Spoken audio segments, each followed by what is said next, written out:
자, 일단 지난 시간에 우리가 분산 분석까지 이야기를 했었죠. 그래서 분산 분석 앞에 지난 시간에 보면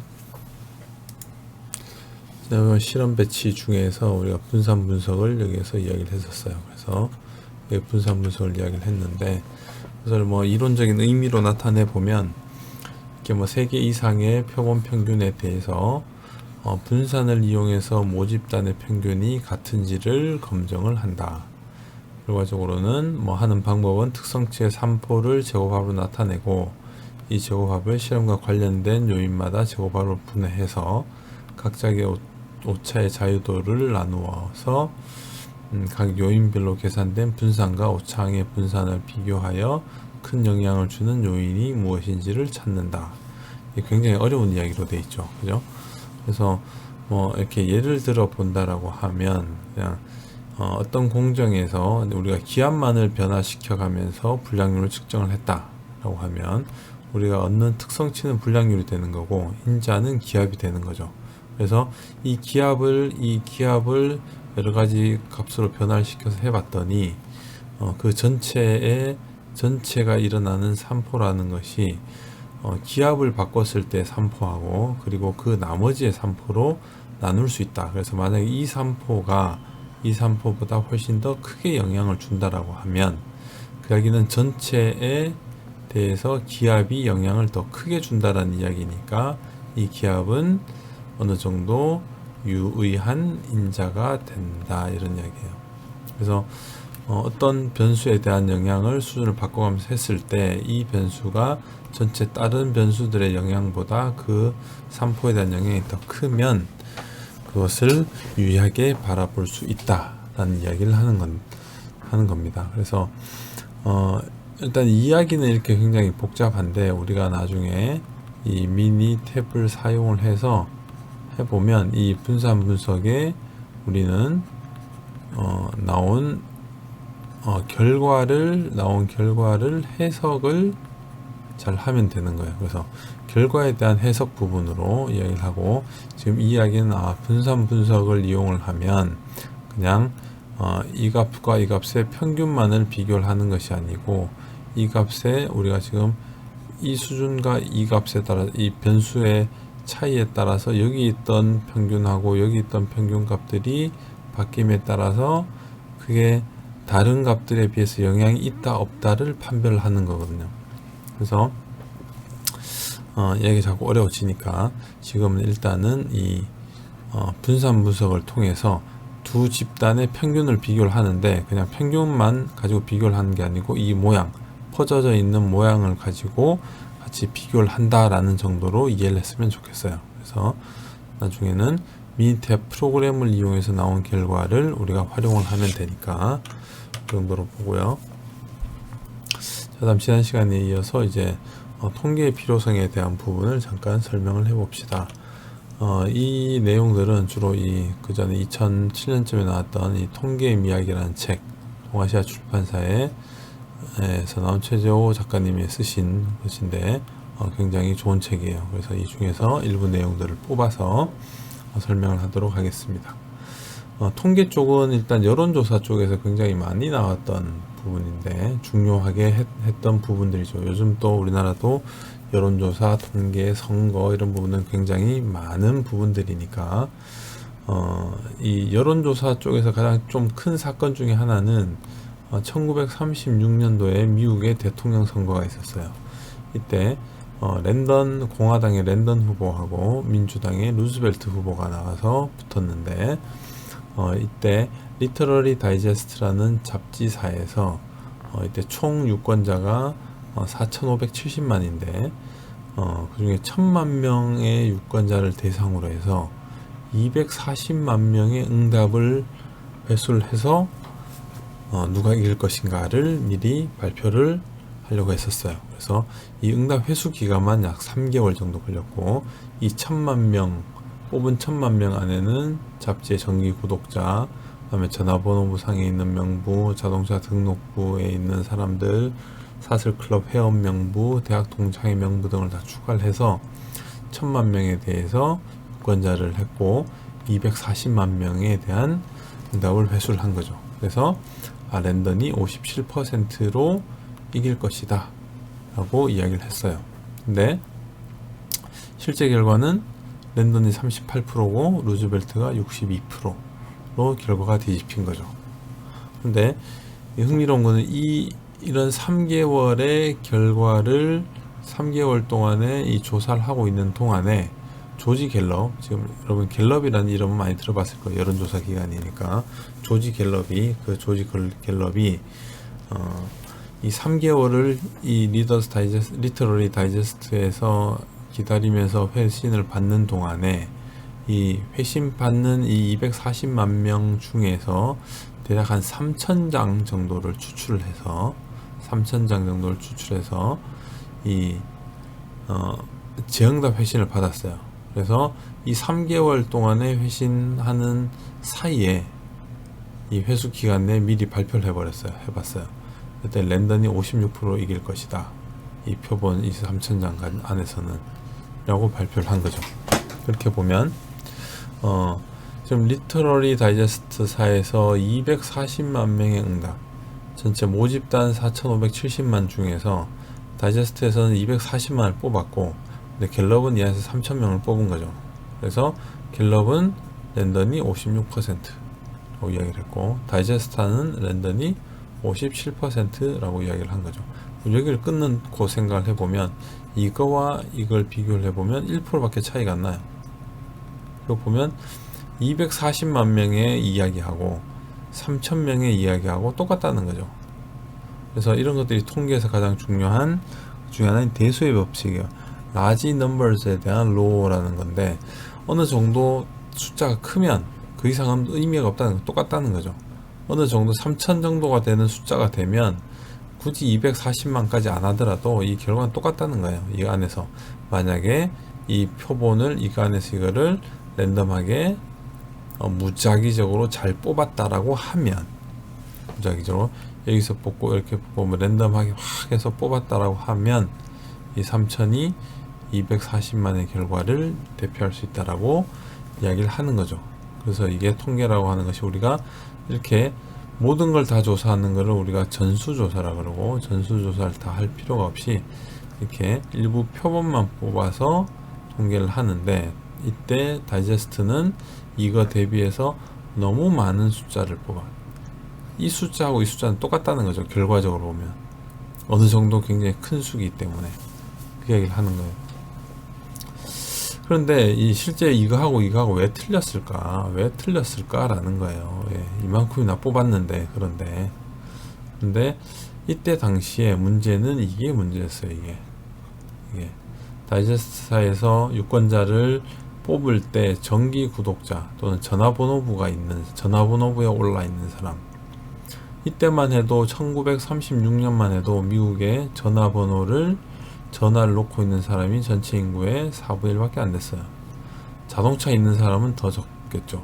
사설 클럽이나 이런 데는 대학까지 나와서 동창회 같은 경우는 굉장히 부유한 사람들이라는 거예요. 부유한 사람들. 그러니까 리터러리 다이제스트사 잡지사에서 뽑은 사람들은 이 모집단 중에서 이 굉장히 부유층에 있는 사람에 대해서 240만 명을 뽑았다는 거죠. 그러니까 이 전체를 대표할 수가 없었던 거예요. 그렇기 때문에 이 부유한 사람, 랜덤 부유한 사람들이 이때 공화당을 지지를 하고 있었으니까, 부자 쪽은. 그래서 이 부자 쪽 집단에서만 뽑아냈기 때문에 당연히 랜던이 승리할 거라고 나오는 거죠. 그래서 이때 조지 갤럽이 다른 방식의 할당 추출을 해봅니다. 이때 할당 추출하고는 인구 통계학적 자료를 바탕으로 해서 표본 집단을 모집단과 최대한 닮도록 구성을 하는 거죠. 그래서 모집단을 이렇게 나눴다고 생각하면 여기에서 얼마를 뽑고, 여기서 얼마를 뽑고, 여기서 얼마를 뽑고, 여기서 얼마를 뽑는 거죠.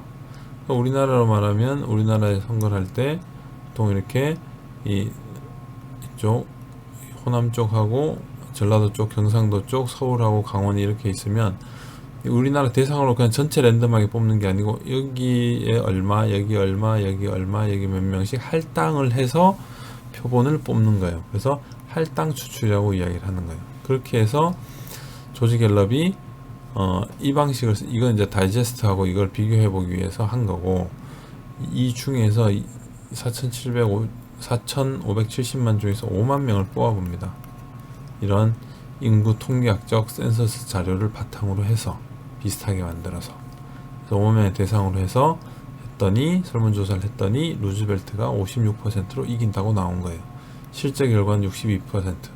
물론 한 6% 정도 차이는 있지만 맞추긴 잘 맞췄죠, 이런 결과에 비하면.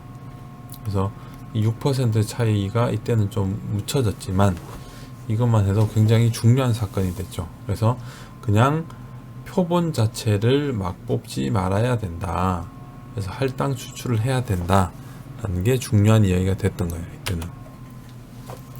자, 그러고 나서 그런 식의 여론조사들이 갔는데 문제가 터진 게 이제 1948년이었어요. 이때만 해도 미국의 대통령 선거, 듀이와 트루먼이 지금 대통령 선거를 하는 거였는데, 실제 이때는 자, 이제 갤럽, 크로슬리, 로퍼 등 유명 여론조사 기관이 다 공화당의 듀이의 승리를 예측을 하고 있던 거예요. 다 이제는 할당 추출법 썼겠죠, 당연히. 갤럽이 그 전에 그렇게 했으니까. 그래서 이 크로슬리, 갤럽, 로퍼들이 전부 다 듀이가 이렇게 50% 이상이 될 거라고 예측을 했는데, 근데 실제 결과는 또 뒤집어진 거예요. 조금 전에 있던 결과의 6%에 대한 문제가 결국은 터져버린 거죠. 그게 문제가 뭐였냐면 할당 추출법에 한계가 생긴 거예요. 근데 표본은 할당은 잘 나눴는데, 이렇게 잘 나눴는데, 할당 나눠서 여기서 표본, 여기서 이제 여기서 100명, 여기서 100명 이렇게 딱 뽑는 거죠. 여기서 또 100명, 여기서도 100명, 여기서는 예를 들어 또 100명 이렇게 했다라고 하면, 조사를 어떻게 했냐면 아파트에 가서 20대 고졸 남자, 30대 대졸 여자, 40대 무학의 여자들을 조사를 해라라고 할당은 맡겼어요. 할당은 줬는데, 근데 100명을 해오는 건 정해져 있어요. 이 안에 이렇게 하라는 건 정해져 있는데, 이 안에 누구를 할 건지에 대한 표본의 선택은 전적으로 조사원한테 맡겨버린 거예요. 그랬더니 그리고 조사원이 여기서 이 아파트에 가서 이 사람들 조사를 하려고 보니, 이제 여론조사 보통 하다 보면 이제 거부들 많이 하죠. 나는 안 해주겠다, 관심 없다 이러면 이제 또 다른 사람 표본을 찾아가야 되는데, 이 조사원이 상대적으로 보면 잘해주는 사람들한테 보통 가는 거죠. 그래서 보니 공화당 지지자들이 주로 상대적으로 경제적으로 형편이 좋아서 이렇게 편하게 접근해서 조사를 잘 해준다는 거죠. 그래서 이렇게 나누긴 했지만 이 안에서 문제가 터져버린 거죠. 표본 안에서. 실제 하다 보니. 그래서 여기에서 문제가 생긴 거죠. 그래서 요즘 하는 것들은 이제 임의 추출 방식을 쓰게 되는데, 표본의 선정까지 미리 선정을 해주는 거예요. 이 안에서 누구 정해주고, 그 안에서 이거 안 되면 그 다음 대상자들 이렇게 쭉 있는 거죠. 여기까지 이렇게 미리 다 정해놓고 나서 하는 거예요. 그래서 안에서 이 안에는 이제 물론 이런 사람들은 정해놨다는 게 이 구성에 맞는 사람들로 이미 추출이 된 거죠. 이미 추출로 랜덤하게. 그래서 이후로는 예측 오차가 한 2% 정도까지 이제 많이 줄어들었다라는 거죠. 그래서 우리나라 국내 여론조사도 요즘 다 할당 추출에다가 임의 추출을 더하는 거예요. 그래서 할당 추출은 인구 비례를 기준으로 그 지역의 연령의 성별까지 할당을 한 다음에, 임의 추출은 랜덤하게 선택을 하는데 각 할당 인원이 될 때까지 계속 랜덤하게 돌리는 거예요. 이렇게 해야지만이 정확하게 나올 수 있다라고 이야기를 하는 거예요. 그래서 결과적으로 여기서 이야기했던 것 중에 하나는, 우리가 지금 통계에서 지금 다루게 되는 건 뭐냐면, 결과적으로는 모집단이에요. 모집단이 있는데 이 값이 어떻게 될지를 예측을 하는 게 우리한테 중요한 거예요. 예측을. 이게 예측보다는 실제 값이죠. 실제 값이 어떤지가 중요해요. 우리나라 남성의 평균 키가 얼마냐, 평균 키가 170이냐, 이렇게 되면 이런 게 있다라고 하면, 남자 키들이 중심으로 나눠져 있다고 하면 남자 키나 이 키에 170이 가장 많다라고 하면 170에 가장 많은 상품을 만들어내면 되니, 그러면 이 평균을 아는 건 굉장히 중요한 거죠. 그래서 모집단의 실제 값을 알아내는 건 굉장히 중요한 거예요. 그래서 실제 결과 이것처럼 모집단이 실제로는 트루먼이 50%, 듀이가 45%로 지지하는 걸로 나와 있었죠. 그 값을 아는 게 중요한 거예요. 근데 그걸 위해서 이렇게 모집단 전체를 다 조사를 할 거냐? 그게 아니라는 거죠. 지난 시간에 했던 게. 그래서 그게 아니고 표본을 뽑는다는 거죠. 표본을 뽑아서 표본의 값을 가지고 이 모집단을 예측을 하는 거예요. 얼마쯤 될 거라. 근데 여기서 이 두 가지 사례를 봤을 때는 표본을 추출을 잘 해야지만 모집단을 잘 모사할 수 있도록 잘 뽑아야지만 이 결과를 가지고 예측을 할 수 있다. 이 표본의 크기는 어느 정도 크기만 하면 대수의 법칙에 따라 크기만 하면 충분하다라는 거죠. 그래서 모집단에서 전체적으로 잘 보는 게 중요하지. 그러기 위해서는 기본적으로 랜덤하게 바꿔서 추출하는 게 가장 좋은 경우가 되겠죠. 물론 특성에 맞춘 다음에 그 다음에 랜덤하긴 하지만, 그래서 실제로 모집단 예측하는 예를 보면 어떤 국의 간을 본다라고 했을 때 국의 간을 보기 위해서는 국자로 이렇게 국의 일부를 뜨겠지만 그거를 국 전체를 휘휘 저어서 다 섞이게 만든 다음에 떠야지만 전체의 간이 맞겠죠.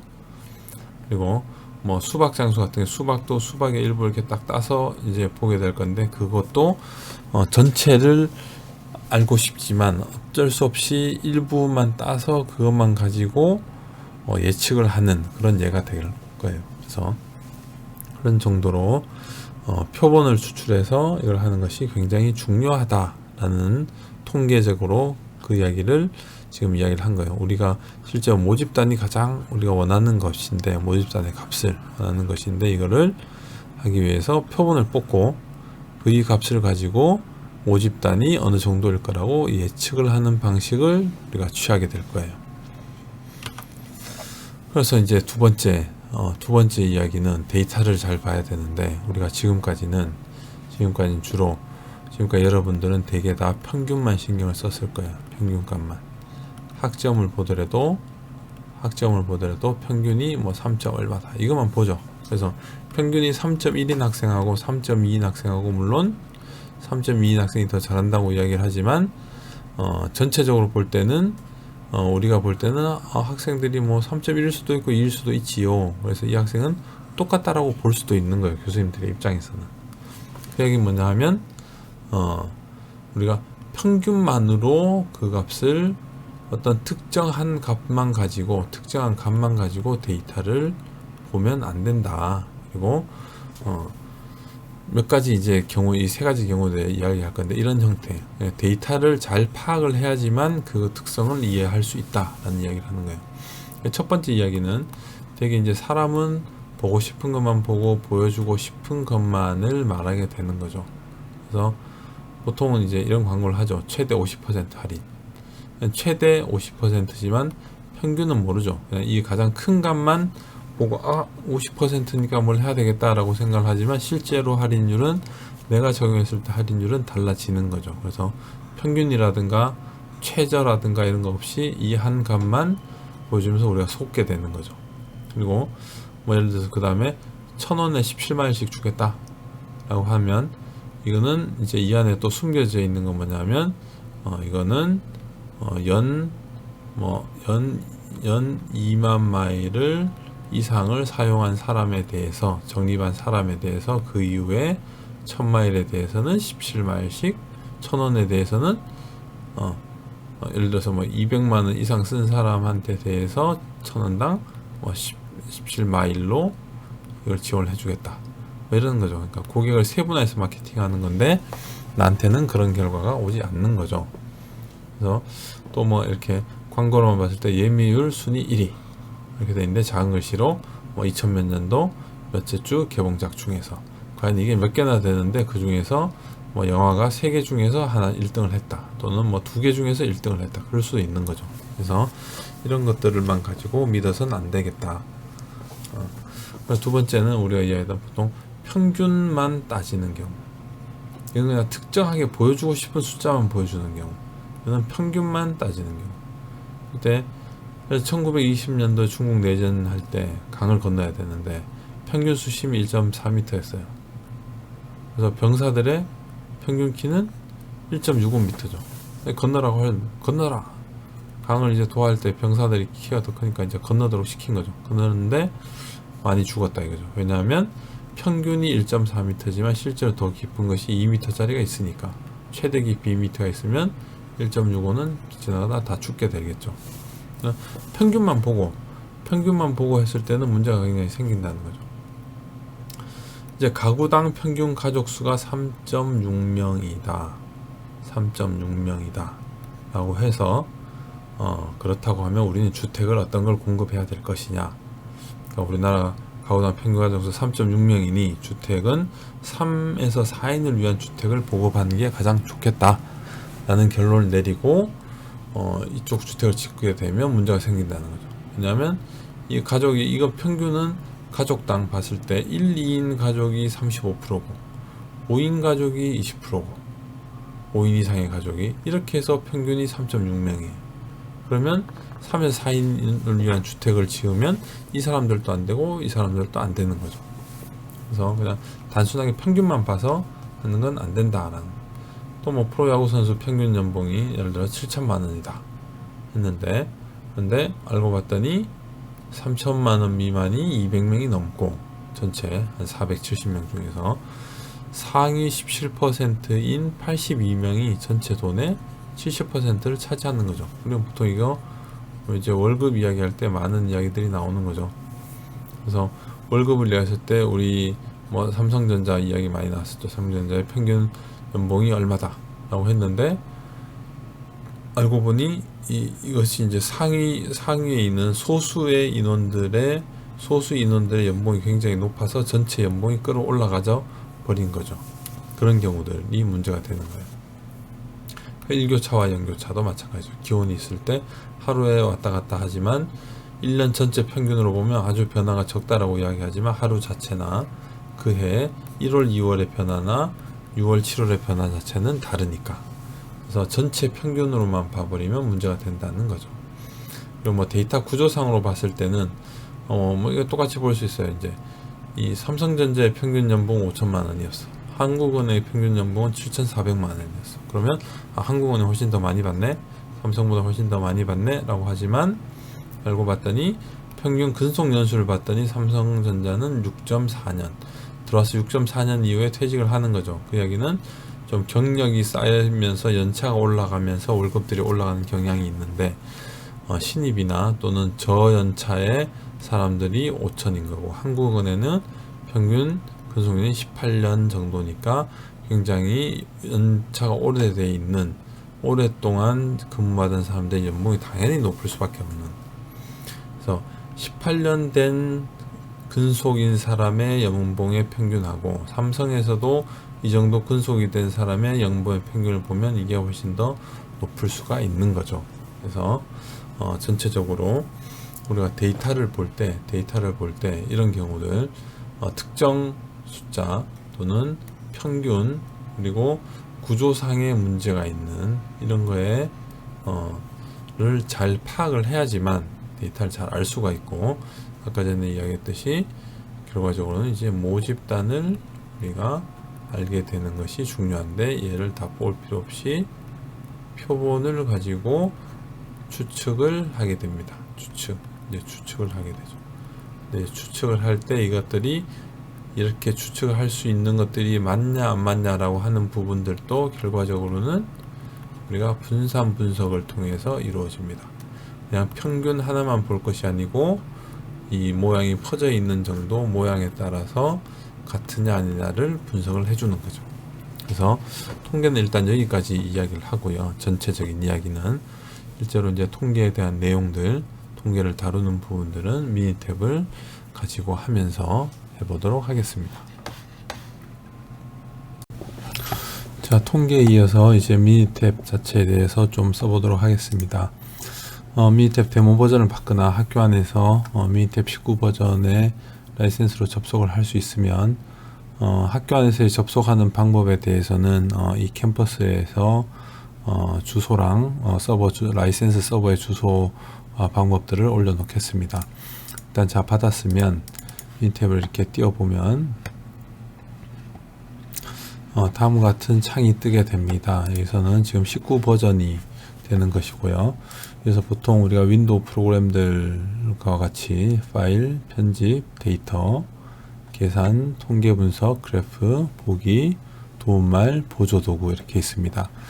19 버전이 그전 버전 15 버전이나 16 버전보다 좋은 것은 여기 이제 보조도구 창이 있는데, 그래서 예를 들어서 이런 공정 능력 분석을 하겠다라고 하면 예전에는 우리가 이 각각 필요한 것들 직접 들어가서 해야 됐는데, 여기에서는 그러면 지금 공정 능력 분석할 때 데이터를 지금 우리가 어떤 데이터를 가지고 있느냐, 형태가 연속형이라 그러면 이쪽으로 와서, 개수형이라고 하면 이렇게 와서 각각 이 시나리오들을 미리 정리를 해주고 그거에 따라서 이렇게 작업을 할 수 있도록, 그리고 작업한 것에 대해서 여러 가지 세트 메뉴들을 한 번에 같이 분석을 할 수 있도록 주는 것들이 많이 좋아졌습니다.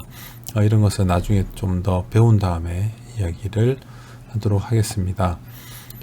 그래서 이렇게 데이터들이 있고 위쪽 메뉴창들 데이터들이 있고 그래프들을 그릴 수 있도록 하는 게 이제 산점도라든가 히스토그램, 점도표, 줄기 잎그림, 상자 그림, 구간 그림, 선 차트, 파이 차트, 시계열도, 등고선도, 통계 분석으로 보면 기초 통계들, 그다음에 회귀 분석할 수 있는 것들, 분산 분석, 그리고 우리가 많이 쓰게 될 실험 계획법, 실험 계획법 중에서도 선별 요인 분석, 그 다음에 반응 표면 설계, 혼합물까지는 지난 시간에 이야기했지만 본 과정에서는 다루지 않도록 하겠습니다. 그리고 관리돼야 대한 부분, 품질 도구 등등 여러 가지 메뉴들이 다 있게 되고요.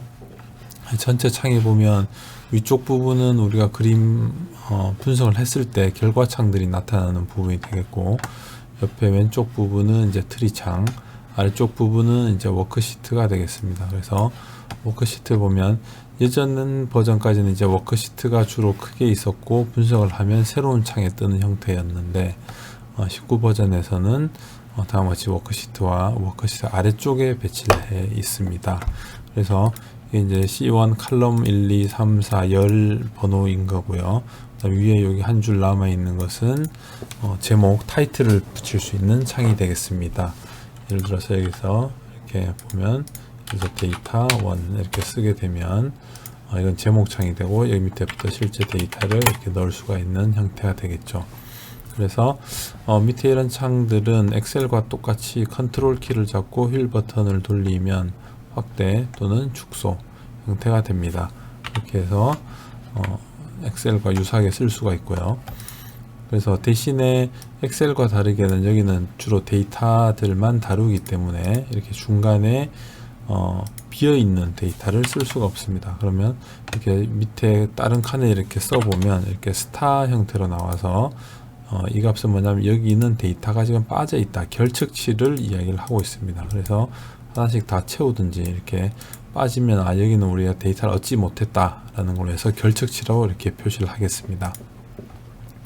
그리고 이렇게 숫자들이 들어가게 되면 여기서는 아무런 붙지 않는데, 여기서 만약에 이런 영문이 들어가거나 하면 이 T라고 해서 텍스트라고 해서 칼럼의 속성이 달라지게 됩니다. 여기서 이런 한글도 마찬가지고요. 한글 쓰더라도 이렇게 텍스트가 붙게 됩니다. 여기서는 이렇게 그래서 이렇게 쓰게 되면 여기서도 결측치라고 해서 한글로 나오게 되겠죠. 여기도 데이터 1 이렇게 들어가면 비어 있으면 결측치라고 표시가 되게 됩니다. 그리고 또 한 가지 들어갈 수 있는 데이터 양식은 날짜 양식인데요. 여기서 2020년 3월 31일이다 이렇게 하면 뒤에 데이트라고 해서 D가 붙게 됩니다. 그래서 일반 숫자들이 들어가게 되면 아무것도 붙지 않고 문자열이 들어가면 텍스트 속성, 그 다음에 날짜가 들어가면 날짜 속성으로 바뀌게 됩니다. 여기는 예를 들어서 우리가 날짜 이렇게 쓰게 되고, 이 같은 경우에는 뭐 이렇게 예를 들어서 이렇게 과목 이렇게 쓰면 되겠죠. 여기에서는 참고 뭐 이렇게 쓰고요. 그 다음에 지금 여기에서 이렇게 값들을 넣게 되면 데이터에서 값들을 넣게 되면 엔터를 치면 이렇게 아래쪽으로 열 방향으로 이렇게 저장되게 되는데 여기에 있는 요 화살표가 지금 입력 방향입니다. 그래서 입력 방향을 바꿔놓고 이걸 치면 이렇게 오른쪽 편으로 이렇게 쭉 들어갈 수 있게 됩니다. 그래서 이렇게 데이터들을 쭉 입력을 했다라고 하면 우리가 주로 이 안에서 다 처리하는 것보다는 지금 미니 탭은 엑셀과 같이 항상 병행해서 쓰도록 하겠습니다. 그래서 엑셀을 이렇게 띄우고 엑셀을 띄웠다라고 이야기를 하면 여기에서 이런 부분들을 그대로 복사를 해서 컨트롤 C로 복사를 해서 엑셀에다가 이렇게 붙이면 그대로 다 넘어가게 됩니다. 그래서 여기에서 이렇게 작업을 했던 것도 여기서 작업을 한 것도 데이터를 다 기록을 한 다음에 이것을 이렇게 가지고 와서 여기다 이렇게 갖다 붙여도 동일하게 나옵니다. 그래서 엑셀과 미니 탭은 항상 데이터가 호환이 되는데 주로 우리가 많이 할 때는 엑셀로 주어진 데이터를 가지고 엑셀에서 데이터를 수집을 하고 정리를 한 다음에 최종적으로 이 미니 탭에 들고 와서 분석하는 형태들을 많이 쓰게 될 겁니다. 그래서 기존에 있는 데이터들 하나를 보면 제가 이 캠퍼스에 이 맥박이라는 데이터를 드릴 텐데 여기 보면 MWX라고 되어 있는 건 여기서 보면 워크시트란 뜻입니다. 워크시트 데이터만 들어가 있는 거고 전체 분석한 걸 저장하면 프로젝트 데이터가 됩니다. 여기서 맥박 데이터를 더블 클릭을 하거나 하면 밑에 이런 맥박 데이터가 이렇게 쭉 나와 있죠. 기존에 있는 데이터들인데 이렇게 보면 예를 들어서 맥박 1, 맥박 2 데이터를 이렇게 휠 버튼 돌리면 이렇게 쭉 나와 있죠. 데이터가 지금 92개가 들어가 있고 그 다음에 뭘 측정을 했는데 맥박 첫 번째 맥박, 두 번째 맥박을 잰 것 같아요. 그리고 제자리 뛰기를 했는지 제자리 뛰기 뭐 한 번 했는지 두 번 했는지 그건 모르겠지만 흡연하는지 성별은 어떻게 되는지 키와 몸무게 어떤지 뭐 이런 활동이 어떤지 이런 데이터들을 우리가 쭉 받게 될 겁니다. 이렇게 됐을 때 우리가 쓰는 것들이 가장 기본적으로 쓰는 것들은 우리가 여기에서 보면 데이터를 좀 처리를 해야 된다라고 하면 데이터 이 메뉴들을 일부 좀 쓰게 되는데 데이터를 복사를 할 수도 있고 분할을 할 수도 있고 쌓기를 할 수도 있습니다. 그래서 여기서는 우리가 가끔 쌓기를 조금 많이 하게 될 건데 쌓기라고 하는 것은 지금 맥박 1과 맥박 2가 있는데 이 데이터들을 하나의 열에다 넣어야 될 필요들이 보통 있습니다. 그래서 맥박 1, 첫 번째 맥박 데이터를 여기다 넣고 뒤쪽엔 두 번째 데이터를 쭉 넣고 구분자를 둬서 맥박 1과 맥박 2를 두면 전체 데이터고 구분자가 들어가 있는 여기서는 이제 구분자가 들어가고 여기서는 전체 이제 맥박 데이터를 넣게 되는데 이렇게 되면 이 두 데이터를 한 열에다가 데이터를 다 넣고 구분자를 두게 되는 그런 경우가 많이 사용됩니다. 그런 경우는 일부 많이 사용되기 때문에 여기서 보면 열 쌓기에서 열로 두 개 있는 잘라진 것을 하나의 열로 쌓기가 되겠습니다. 이렇게 보면 여기서 열 쌓기에서 하나를 클릭하면 선택이 뜹니다. 그래서 선택을 해도 되고 아니면 이것을 딜리트로 이렇게 지워도 됩니다. 더블 클릭하고 더블 클릭을 해도 됩니다. 지우고 두 개를 마우스로 이렇게 같이 쭉 잡아서 선택을 해도 됩니다. 여러 가지 방법들을 이렇게 한 다음에 여기서 보면 쌓은 데이터의 저장 위치를 새 워크시트 지금 여기 보면 맥박 말고 새로운 데다 할 거냐 아니면 지금 보면 현재 워크시트에 지금 제일 뒷부분 현재 워크시트 이렇게 클릭을 하면 지금 선택을 할 수가 있습니다. 현재 워크시트에서 클릭을 하면 맥박에다 넣고 첨자는 이제 구분자가 됩니다. 그래서 구분을 넣고 이렇게 확인을 하면 이런 식으로 맥박 데이터 이 두 개의 데이터가 쭉 같이 쌓이고 구분자에 보면 맥박 1과 뒤에는 맥박 2로 이렇게 쌓이게 되겠죠. 그래서 이렇게 쌓을 수가 있는 겁니다. 그래서 이렇게 쌓는 거 그러면 이제 쌓기에 따라서 이제 분할은 그의 반대가 되겠죠. 여기 보면 하나의 열에 있는 데이터를 하나의 열에 있는 메뉴 설명을 보면 하나 이상의 열에 있는 데이터를 다른 열의 값을 기준으로 열을 분할한다. 예를 들어서 이제 분할을 해보면, 분할이 맥박이죠. 맥박을 첨자는 구분으로 해서 새로운 워크시트에다가, 예를 들어서 여기서 맥박 2라고만 맥박 1, 2라고 합시다. 이렇게 해서 새로운 워크시트에다가 이렇게 해서 확인을 해주면, 여기서 맥박 1, 2가 생겼고, 맥박 1과 맥박 2를 아까 구분자에 따라서 나누어지는 방식이 되겠죠. 그래서 이 정도는 엑셀보다는 여기서 작업하는 게 편하니까 이런 부분들은 여기서 할 수 있도록 하겠습니다. 그리고 이런 코드 변경인데 이제 숫자로 바꾸거나 값을 뭐 문자로 바꾸거나 그런 것도 가능하고, 조건부 수식도 가능하고, 병합하는 거, 이런 것들은 실제 쓸 때 조금 더 설명을 하도록 하겠습니다. 계산에서는 어떤 데이터 쌓는 거, 이런 부분들도 나중에 랜덤 데이터 추출, 이런 부분들은 조만간 통계를 좀 할 때 당연히 하게 될 거니까 그때 이야기를 하고요. 여기서 보면 일단 그래프를 우리가 쉽게 그릴 수 있다라고 그동안 이야기를 했으니까 그 부분에 대해서 한번 해보도록 하겠습니다. 여기는 첫 번째, 우리가 산점도부터 이렇게 쭉 있는데, 우리가 보통 쉽게 접근할 수 있는 것은 시계열도 정도라고 보면 되겠습니다. 기본적으로는. 시계열도를 눌러보면, 우리한테 시계열도는 엑셀에서 이런 데이터들을 여기에 있으면, 엑셀에서 조금 전에 이 데이터를 지우고,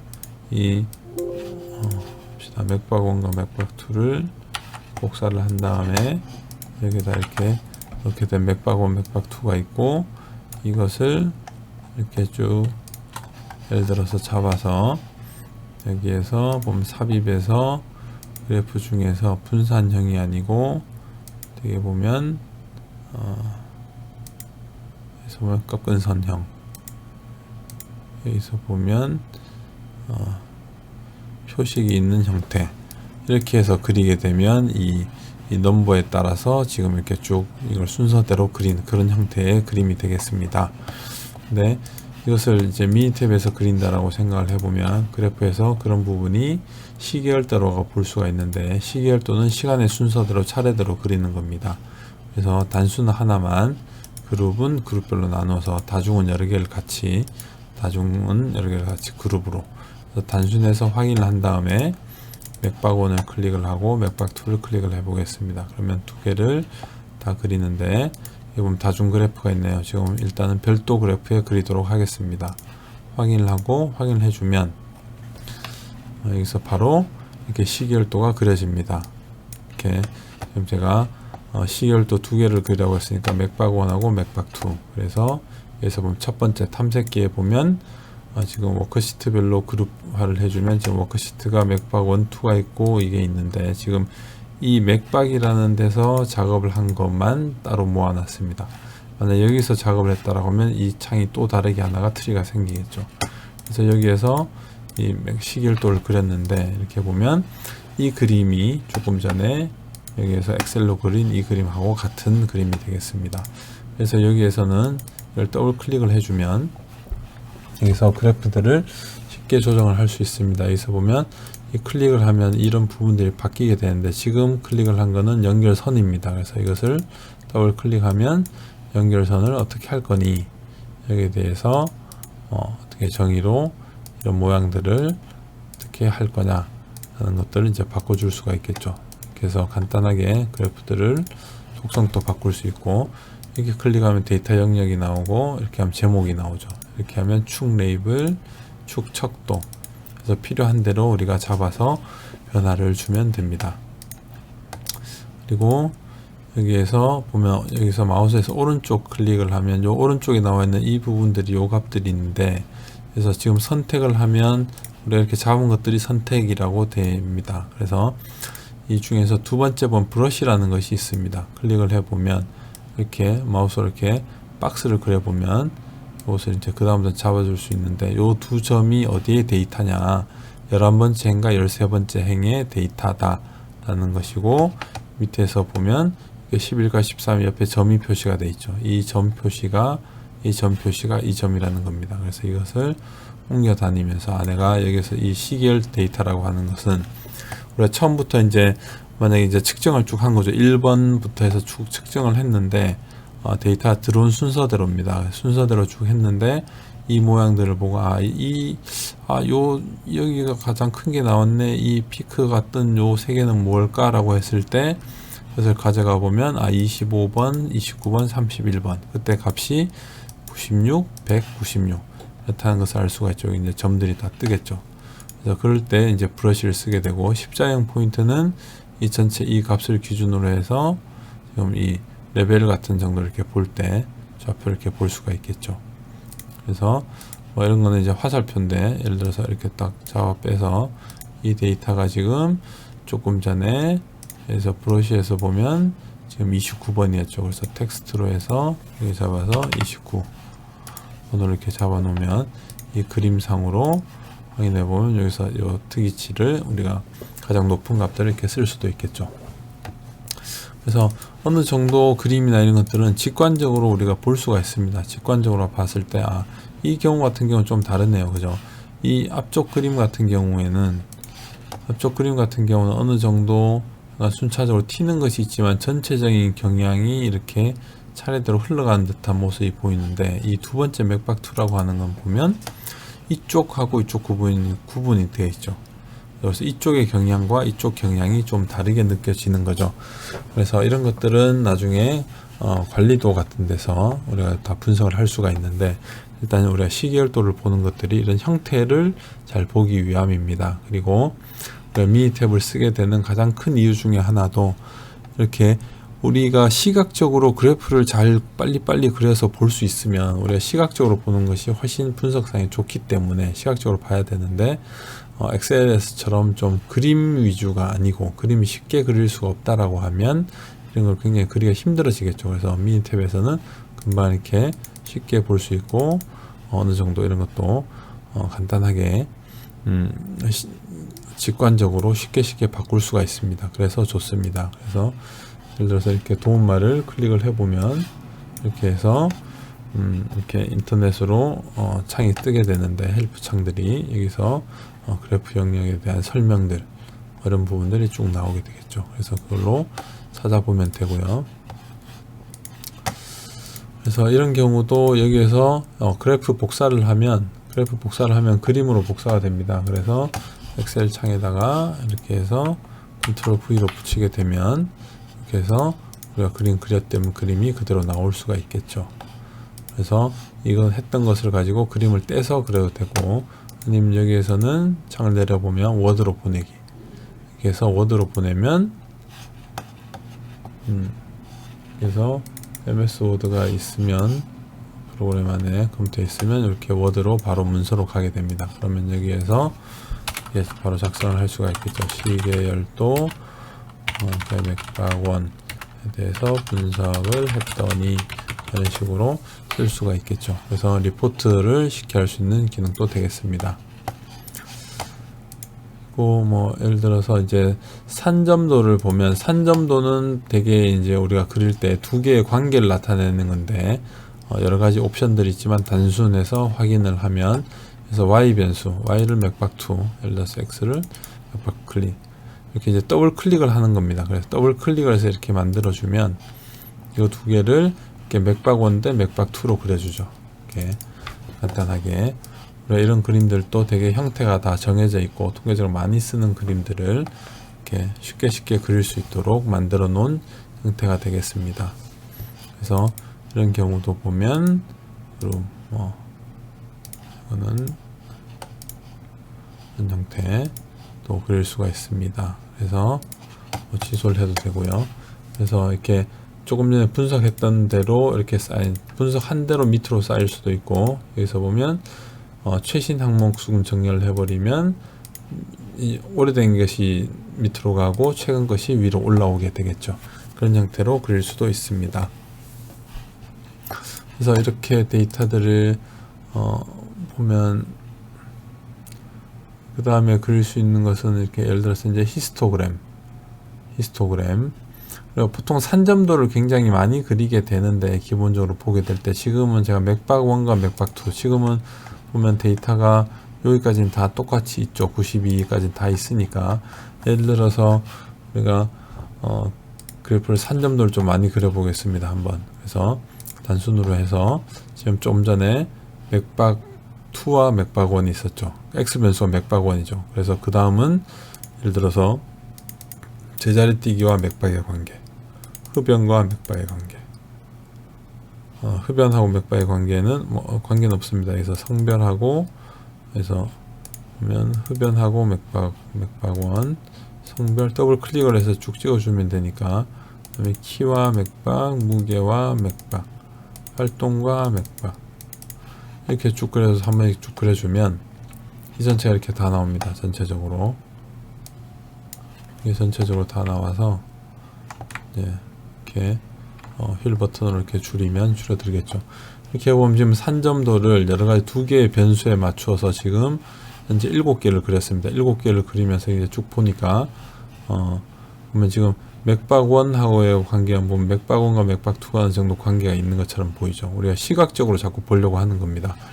그 다음에 여기서 보면 제자리 뛰기는 하나, 2개 이거밖에 없었으니까 전체 분포, 이런 분포, 이런 분포. 이거는 이제 거꾸로 그리는 게 좋겠네요. 이게 X축이고 이게 Y축이고. 그다음 맥박, 키와 맥박의 관계가 있느냐. 그래서 약간 전체적으로 이런 경향도 좀 보이긴 하는데 크게 없는 경우. 맥박1과 무게도 약간 이런 형태의 느낌은 있네요. 모양이. 그래서 활동에 따라서 맥박 정도.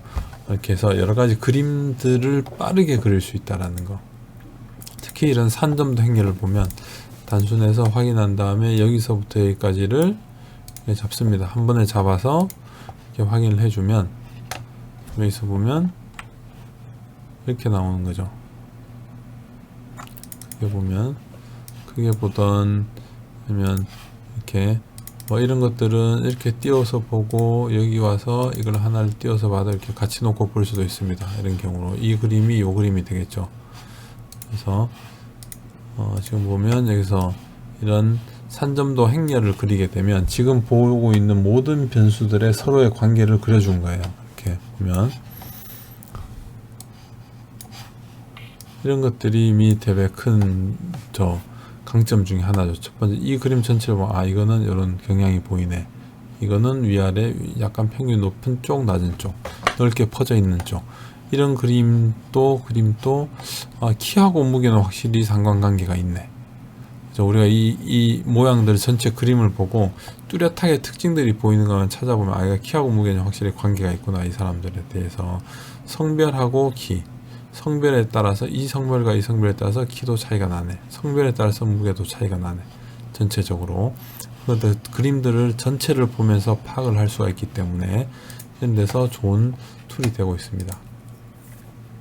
그리고 뭐 히스토그램도 있죠. 히스토그램도 당연히 단순으로 그려보면 이런 맥박 전체를 한번 그려볼까요? 조금 전에 합쳐놓은 거 맥박 전체를 가지고 히스토그램을 그려보면 전체적으로 맥박의 구분에 따라서 더블 클릭해서 이제 이것들이 다 빈이 되는 거죠. 여기서 보면 막대값이 24인 경우에 빈이라고 하는 건 통이라는 뜻이니까 57.5부터 여기서 57.5부터 62.5까지 그래서 막대를 클릭을 해서 보면 빈이 지금 보면 요거 중간 컷이 55고 55, 60이니까 52.5부터 57.5까지 이게 끊어져 있는 형태가 되겠죠.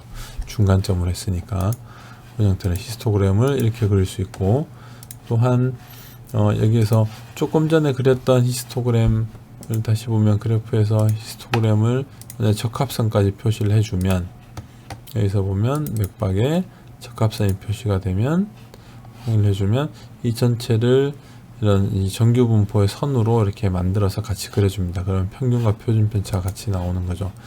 여기서 이 그림하고 여기에서부터 나오는 이 두 그림하고 이걸 비교를 해보면 이제 같은 그림인데 이것은 이제 히스토그램만 나온 거고 여기서 정규 분포에 대한 이 적합도선을 이제 그려준 거죠.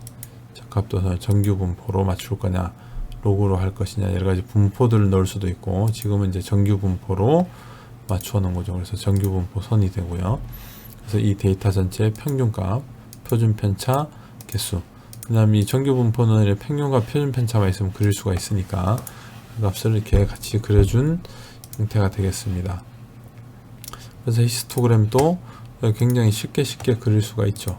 그래프만 보더라도 버블도 같은 경우 이제 크기를 나타내는 거니까 얘가 xy xy의 크기 변수니까 만약에 x고 y의 버블 크기가 만약에 무게다 이렇게 하면 이렇게 나오겠네. 맥박은 맥박2인데 그 값에 따라서 이제 크기 값을 다르게 나타낸 세 가지를 같이 그릴 수 있는 그런 경우가 되겠죠. 그래서 여러 가지 그래프들을 그릴 수 있고 막대 차트, 파이 차트 이것도 이제 엑셀에서 그릴 수 있는 것도 많이 있고요. 그 다음에 상자 그림을 많이 그리겠네요. 우리가 보통 상자 그림 굉장히 많이 보는데 상자 그림을 보면 단일 Y에 대해서 두 개를 그려 보겠습니다. 그룹 표실에서 그래프를 맥박 1, 2로 하고 그래프와 변수는 여기서는 맥박을 놓고 범주화를 구분을 넣어야 되겠네요. 아까 쌓은 거 가지고 이제 그림을 그려야 되는 거죠. 그래서 이렇게 보면 이것이 보통 상자 그림이라고 하는 건데 상자 그림에서 상자 그림에 대해서 이런 도움을 얻고 싶으면 여기서 보면 도움 Shift F1으로 되어 있죠. 그래서 Shift F1을 누르면 여기서 주로 상자 그림에 대한 주요 결과 해석을 어떻게 할 것이냐 이렇게 되어 있죠. 여기서 보면 그래서 중심 및 산포를 주로 보게 되는데 이제 중위수와 범위 상자 수렴 이렇게 나와 있습니다. 그래서 이 내용을 보면 우리가 맥박에 있던 이 데이터가 조금 전에 보면 여기서 보면 맥박의 이 데이터하고 여기서 보면 상자 그림에서 이 그림까지 같이 이렇게 보면 지금 여기서 보면 지금 이 맥박1의 이 데이터는 뭐냐 하면 이거 지금 맥박 합쳐놓은 저거네요. 이 전체 합인 거죠 이거는. 그래서 맥박1의 이 상자와 수염으로 그려주고 가운데 라인이 하나가 있습니다. 그래서 가운데 이 라인이 중위수입니다. 중위수. 지난주 숙제가 통계 용어들을 좀 하라고 했었는데 그 중에서 중위수라고 하는 거는 순서로 쭉 나열했을 때 1번부터 끝번까지 쭉 나열했을 때 1번부터 끝까지 쭉 나열했을 때 한 가운데 들어오는 숫자가 되겠습니다. 그래서 이 값이 중위수고 이 값이 이제 3쿼터 값, 1쿼터 값이라고 해서 중위수, 3분위수, 2분위수입니다.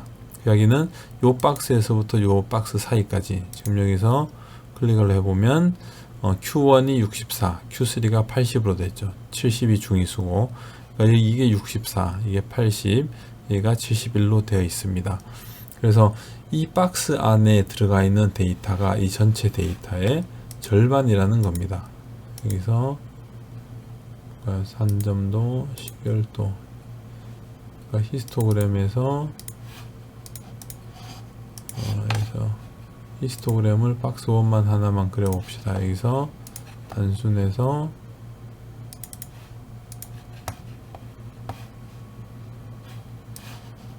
이걸 보면 이게 지금 이게 같은 그림이니까 이 데이터에 여기서부터 1번부터 순서대로 이렇게 쭉 나열된 거니까 1번부터 이게 가장 작고 이게 가장 크겠죠. 그래서 이게 가장 큰 1번일 거고 이게 마지막 번호 92번이 될 겁니다. 여기서 가운데 있는 숫자가 가지고 있는 값. 그러니까 92번이면은 이제 45번, 46번이 갖고 있는 숫자 값이 71이라는 이야기죠. 그래서 그 값이고 이게 3분위수, 이게 4등분 나눴을 때 앞에서 25%, 뒤에서 25%니까 이 네모 안에는 50%의 데이터가 있습니다. 이 데이터 개수의 가운데 있는 50%가 여기에 있게 되는 거고 나머지 부분이 상한까지 하한까지 수렴이 지금 달려있는 형태가 되겠죠. 그리고 여기에서 보면 그러니까 이 두 개로 보면 중위수가 지금 위에 맥박이 좀 올라가 있고 맥박2에는 여기 위에 별들이 있습니다. 별들을 찍어 보면 이제 특이치기 온 거죠. 밑에 여기 보면 범위 상자인 거고 여기 보면 이제 특이치 기호 근데 특이치 기호를 뭘로 줄 거냐 이런 건데 여기서도 보면 기호 및 점을 어떻게 표시를 할 거냐 라고 이야기를 하는 건데 이 상자 그림에서 보면 결과적으로는 이제 상자 안에는 데이터 중간 50% 4분위수와 3분위수 간의 범위 3분위수가 이제 Q3와 Q1 사이 간의 거리 여기서 중위수는 중간은 Q2 값입니다. 중위수니까.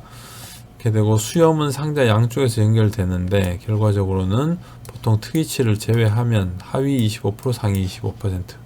아까 여기서 데이터로 보면 이게 50%, 이게 상위 25%, 하위 25%가 있다라는 이야기를 하는 거고요.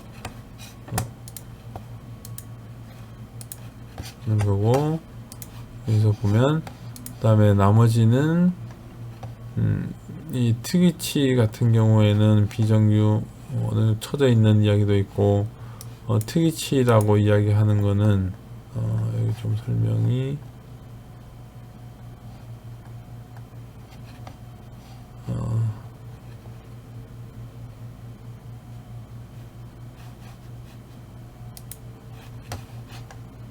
상자 그림에 보면 값들인데 일단 찾아보면 나중에 있게 될 건데, 실제 여기서부터 여기 Q3에서 Q1까지 여기 50% 값입니다. 그래서 이 값에 이전부터 해서 1.5배로 위로 올린 다음에 이 데이터에 1.5배만큼 올린 다음에 그 이상의 데이터가 나오면 너무 많이 나가 있으니 특이치로 뺀 거예요. 그래서 이 데이터 같은 게 특이치가 없고 어느 정도 다 유지가 되어 있는 형태를 나타내는 거고, 여기에서 이게 아니고 만약에 맥박2를 히스토그램 맥박2를 그렸다 라고 하면, 그래서 맥박2를 그려보면 지금 보면 이렇게 전체 통은 여기 이쪽에 많이 있는데 이 값들이 지금 많이 빠져나가 있죠. 그래서 이 값들이 여기서 특이치로 나와 있는 것으로 알 수가 있어요. 그래서 맥박 이 상자 그림을 그려보면 전체적인 50%가 어디에 있는지, 그 다음에 그거에 따라서 벗어나는 곳이 있는지 없는지 이런 것들을 쉽게 볼 수 있도록 만든 거예요. 그래서 이렇게 보면 미니탭에서 굉장히 이런 것을 쉽게 할 수 있다. 그래프들을 지금까지만 해도 별적 없이 마우스로 가면 몇 번 클릭만으로 우리가 그림을 그렸다는 걸 알 수가 있죠. 그래서 대략 전체적인 형태는 이렇게 돼 있고요.